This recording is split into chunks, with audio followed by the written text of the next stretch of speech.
Hello hi नमस्ते स्वागत छ हाम्रो पूर्वेली किचनमा। आज हाम्रो पूर्वेली किचनमा के पाक्दैछ भनेर तपाईहरुले देख्न सक्नुहुन्छ है त। अब यो चाहिँ बफ र टमाटर अनि च्याप्टे सिमी मैले चाहिँ मेरै तरिकाले चाहिँ बनाएको छु। यो चाहिँ रोटीको तरकारी है त। आज मेरो साथी आउँदैछ धेरै महिनापछि र आज मैले चाहिँ खोर्सानी नहालेरै रोटीको तरकारी बनाएको छु। म चाहिँ साइडमा खान्छु है, मेरो साथीले चाहिँ खोर्सानी खाँदैन, त्यही कारण चाहिँ अनि मैले चाहिँ खोर्सानी नहाली बनाएको छु है त।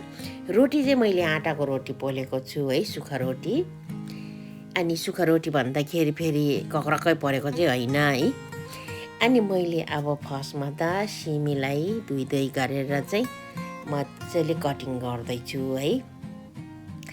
अनि रोटी बनाउनुभन्दा अगाडि त मैले सबै रेडी पारेर चाहिँ राखेको छु। अनि रोटीको पिठो चाहिँ मैले मोल्नै बाँकी छ है। सिमी चाहिँ मैले यतिको सानोमा काटेँ है, मासु अलिक ठुलो र सिमी अलिक सानो गरेर काटेको छु।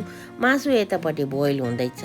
यो चाहिँ बफ हो र मैले चाहिँ पहिला सुरुमा चाहिँ यो पानी फाल्नुको लागि चाहिँ ओपनमै पकाएको छु त। यो चाहिँ बिर्को नहालिकन सिटीको यो बिर्को नहालिकन चाहिँ ओपन गरेर पकाएको छु है। अनि मैले चेरी टमाटर चाहिँ भरिपूर्ण राखेँ है, सिमी काटेर रेडी। अनि हामीलाई चाहिनेहरू चाहिँ मासु हो र अनि त्यहाँदेखि अदुवा लसुन प्याज यति मात्रै राखेर बनाउनेवाला छु है त।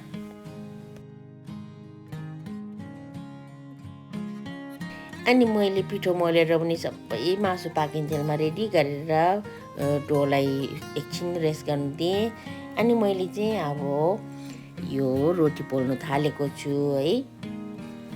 अनि यो आँटाको रोटीमा चाहिँ मैले थोरै नुन मात्रै राखेर चाहिँ फुलाएको हो, किनभने आँटाको रोटीमा चाहिँ सोडाहरू हालिरहनु पर्दैन। त्यही कारण चाहिँ मैले नुन मात्रै राखेर चाहिँ अलि लामो टाइमसम्म रेस्ट गरेको। अनि त्यहाँदेखि चाहिँ आफै यतिको चाहिँ फुल्छ है त। आँटाको रोटी टेस्टी पनि हुन्छ त्यसरी बनायो भने चाहिँ, अनि आफ्नो जिउको लागि पनि राम्रो। अनि म चाहिँ रोटी पकाउँदै यतापट्टि मासु चाहिँ सिटी हाल्नु दिएको छु है। एकचोटि सरेर उमालेर चाहिँ आधी उधी मेरो रोटी बनाइसकेको छु। मासुलाई पनि मैले छानेर चाहिँ सिटी हानेर छानेर चाहिँ अनि त्यहाँदेखि मासु पनि थोरै चिसो हुनु दिएर काटिरहेको छु मैले सानो सानो टुक्रामा। अनि अब यो रोटी पनि मैले पोलिसकेँ है। रोटी यस्तो हुन्छ, एकदमै नरम हुन्छ होइन। आँटाको रोटीमा नुन मात्रै हालेर बनायो भने पनि सफ्ट हुन्छ र टेस्टी पनि हुन्छ है त। अनि अब चाहिँ बनाउनु थालौँ हामीले यो रोटीको तरकारी। खासमा यो रोटीको तरकारीको लागि बनाएको हो मैले, खानासँग खाँदा पनि एकदमै मिठो हुन्छ है त। अनि मैले रोटीलाई चाहिँ सबै पोको पारेर चाहिँ राखेको छु बफाउनलाई। अनि मेरो साथी चाहिँ आइपुग्नु लाग्यो भनेर चाहिँ भर्खर म्यासेज आएको थियो। यो मेरो साथी चाहिँ पहिला चाहिँ यहाँ नजिकै बस्थ्यो, काम पनि सँगै गर्थ्यो है, 3 वर्षसँगै काम पनि गरेको हो। अहिले चाहिँ उसको बोयफ्रेन्ड भनौँ कि हस्बेन्ड भनौँ, अब उसको चाहिँ अलिक टाढो भएको हुनाले चाहिँ ऊ सारेर त्यहाँ सँगै गएको हुनाले अलिक टाढै ठाउँबाट आउँदैछ। त्यही कारण म चाहिँ खाना रेडी पारेर अनि राख्ने, आएपछि अनि चिया कफी खाएर चाहिँ अनि खाना खाने। त्यस्तै 10-11 बजीसम्म बस्छ होला बेलुका है। अनि त्यहाँदेखि चाहिँ फर्किन्छ। अब खाना छिट्टो बनाएर चाहिँ फेरि उनीहरू आउँदाखेरि फोन गरेको बित्तिकै बाहिर गएर चाहिँ त्यहाँ ग्यासको पार्किङ छ कि छैन भनेर हेर्नुपर्छ। अनि त्यहाँदेखि चाहिँ अब त्यस्तै भएर चाहिँ मैले चाहिँ खाना चाहिँ छिट्टो उनीहरू आउनुभन्दा अगाडि सबै बनाइसक्यो भने म पनि आनन्दले सँगै कुरा गरेर बस्नु पाउँछु नि त। अनि त्यहाँदेखि आफू चाहिँ खाना बनाएर बस्ने होइन, यहाँ चाहिँ पहिला सुरुमै खाना सबै बनाएर रेडी गरिसकेर चाहिँ अनि पाहुना आइसकेपछि चाहिँ आनन्दले मजाले गफ गरेर बस्ने है, त्यस्तै हो। अनि मैले अब फर्स्टमा त तेल हालेँ। अनि फर्स्टमा तेल हालेपछि त अनि प्याज लसुन अदुवा हालेर फरफर पारेँ, धेरै खरिलो पनि गर्नु पर्दैन। अनि त्यहाँदेखि मासु र सिमीलाई हालिदिएँ। मासु र सिमी हालिसकेपछि आफूलाई चाहिने जति नुन, अनि त्यहाँदेखि नुन चाहिँ धेरै नहाल्ने, किन मासु पकाउँदाखेरि नुन हालेको छ है। अनि मैले थोरै टिमुर हालिदिएँ है। अनि त्यहाँदेखि चाहिँ कश्मिरी चिल्ली थोरै हालिदिएँ। अनि त्यहाँदेखि मासु उसिनेको सुप चाहिँ माथिबाट अनि हाल्दै त्यो सिमीलाई थोरै पाक्नु दिने। अनि त्यो सिमीलाई थोरै पाक्नु दिएपछि चाहिँ अनि त्यहाँदेखि चाहिँ यस्तो भयो हाम्रो लुक्स है। मासु र सिमीको लुक्स चाहिँ यस्तो भएको छ है।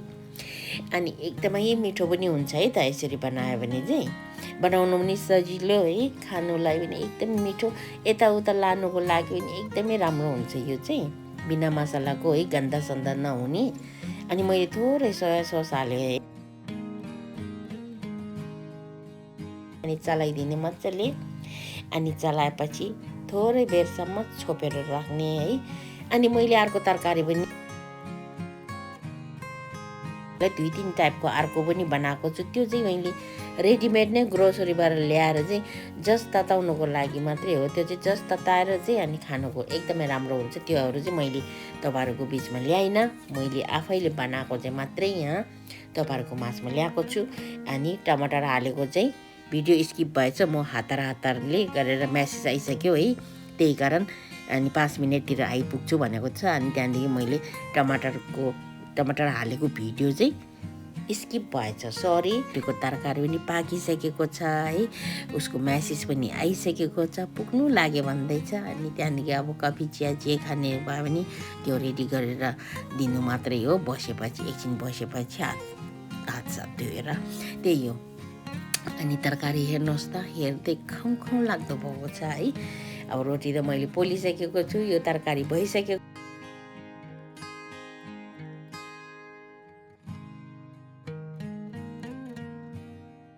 रेडिमेड ल्याएर चाहिँ यसो तातो गर्नु मात्रै हो, त्योहरू गरेको छु, रेडी गरेको छु। तर यो चाहिँ स्पेसल हो उसको लागि है, उसले मनपर्ने खाना पनि हो यो चाहिँ तरकारी, रोटीको तरकारी। पहिला खाना हामी काममा सँगै हुँदाखेरि चाहिँ मैले लन्चमा कहिले यसरी प्याक गरेर लान्थ्यो है। अनि हामी सबै बाँडीचुरी खान्थ्यो कि पहिलाको काममा। अहिले चाहिँ मैले काम चेन्ज गर्यो, उसले पनि काम चेन्ज गर्यो है। अनि त्यहाँदेखि चाहिँ अहिले चाहिँ भेट्नुलाई धेरै महिनापछि, 4-5 महिना, 3-4 महिना यतिमा मात्रै भेटघाट हुन्छ। कहिले म जान्छु, कहिले ऊ आउँछ, कहिले हामी सबै साथीहरू टाउनमा भेट्छ है। अब चाहिँ यो तरकारी टेस्ट गरौँ है त। मैले डाइरेक्ट रोटीलाई काटेर चाहिँ यसरी डाइरेक्ट थालमै टेस्ट गरेँ।